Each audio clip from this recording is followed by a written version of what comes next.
नमस्कार, मी पंजाब डक की राज्याला तो आणखीन पुढे सरकार 9ला आणखीन पुढे त्याची व्याप्ती वाढत आहे. 10, 11, 12 पर्यंत जवळपास संपूर्ण महाराष्ट्राचा कव्हर करील आणि त्याच्यानंतर शेवटी काय होईल, फक्त नंदुरबार जिल्हा आणि धुळे जिल्ह्याच्या तिकडल्या पारोळा त्या तालुक्यामध्ये उशिराच्या म्हणजे काय होईल 11, 12, 13च्या दरम्यान तिकडे मान्सून दाखवलं.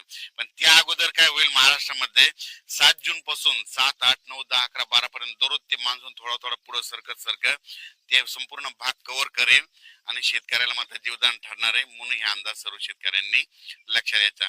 राज्यात बऱ्याच शेतकऱ्यांचे मला फोन आले की प्रसार माध्यमातून असे बातम्या येत आहेत की औषध दुष्काळ पडणार आहे. तर सर्वप्रथम मी सर्व शेतकऱ्याला सांगितलं होतो, दुष्काळ वगैरे काय पडणार नाही. पाऊस सरासरी इतका पडणार आहे, चांगला पडणार आहे, पिकं चांगले येणार आहे. आणखीन याच्यापेक्षा काय पाहिजे.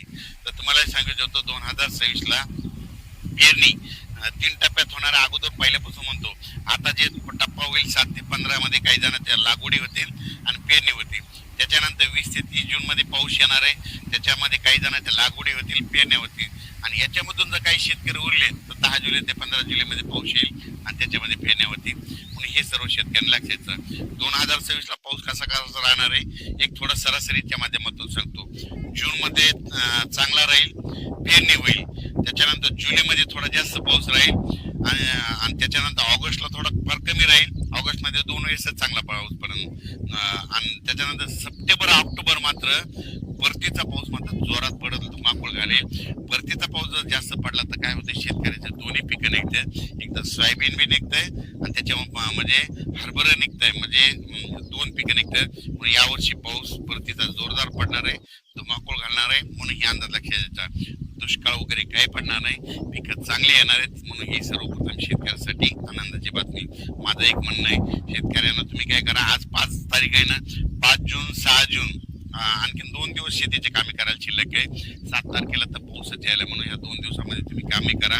आज देखील 5 जूनला 6 जूनला बऱ्याच भागामध्ये, उत्तर महाराष्ट्राकडे तुरळक भागामध्ये, पश्चिम महाराष्ट्राकडे तुरळक भागामध्ये, विदर्भात तुरळक भागामध्ये आणि मराठवाड्यात देखील तुरळक ठिकाणी विजेच्या कडकासह आज देखील दुपारी 3-4च्या नंतर ते मध्यरात्रीपर्यंत असाच एक अवकाळी स्वरूपाचा पाऊस बरसणार आहे. पण 7 जून नंतर काय होईल, मान्सूनला ते पुढे गती येईल. त्याच्यानंतर काय होईल, 14-15च्या नंतर कोकणपट्टी घाटमार्गावर काय होईल, पाऊस सुरुवात होईल. पण त्या 14च्या नंतर काय होईल की जे असा पाऊस कसा येईल, असा सरी येत राहतील 14च्या नंतर. म्हणजे ते काही असा मोठा पडणार नाही, सरी येत राहतील. म्हणून हे देखील सर्व शेतकऱ्यांनी अंदाज लक्षात घ्यायचा. महाराष्ट्रामध्ये दररोज वेगवेगळ्या भागामध्ये मान्सून दाखल होईल आणि जिथं ज्यांची ओल भरपूर जाईल, एकीत ओल जाईल, त्यांची माता पेरणी सुरू होईल.